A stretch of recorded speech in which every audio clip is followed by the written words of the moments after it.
गुरुवादपुरीश पञ्चरत्नस्तोत्रम्। नारायण नारायण नारायण नारायण नारायण नारायण नारायण नारायण नारायण नारायण नारायण नारायण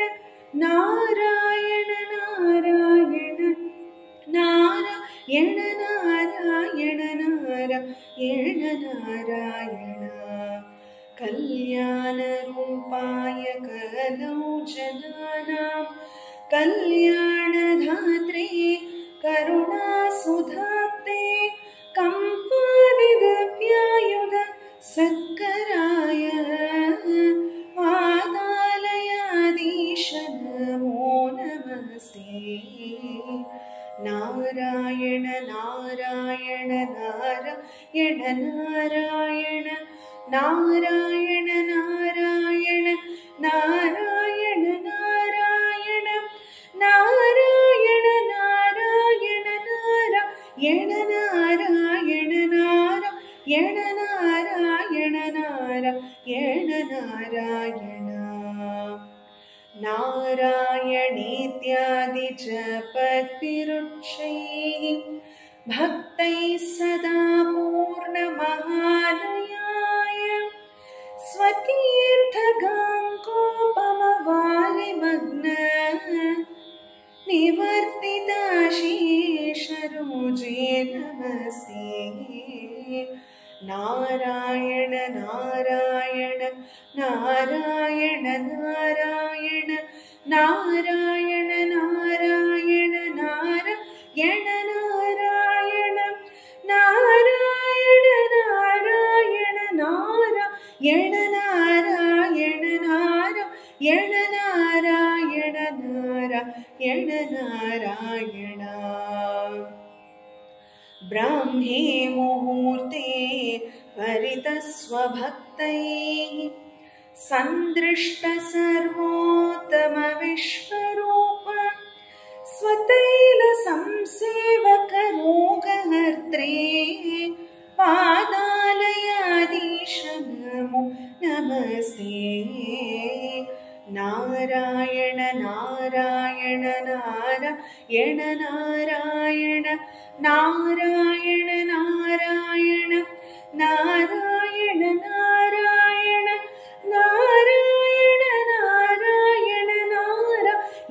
नारायण नारायण नारायण नारायण नारायण बालान् स्वकीयान् तव सन्निधाने दिव्यानदानात् परिपालयद्भिः सदा पठद्भिश्च पुराणरत्नं सम्पूजितायास्तु नमो हरे ते।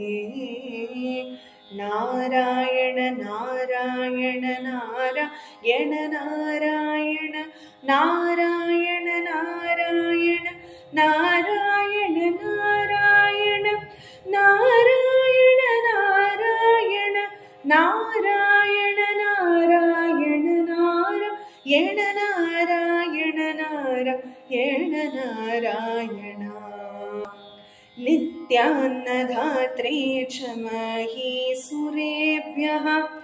नित्यं दिविस्तैः निशिपूजिताय मात्रा च पित्रा च तथा उद्धवेन सम्पूजितायास्तु नमो नमस्ते। नारायण नारायण नारायण नारायण नारायण नारायण नारायण नारायण नारायण नारायण नारायण नारायण नारायण नारायण नारायण नारायण अनन्तरामाख्यमगिप्रणीतं स्तोत्रं पठेद्यस्तु नरस्त्रिकालं वातालयेशस्य कृपाबलेन लभेत सर्वाणि च मङ्गलानि नारायण नारायण नारायण नारायण नारायण नारायण नारायण नारायण नारायण नारायण नारायण नारायण नारायण नारायण नारायण नारायण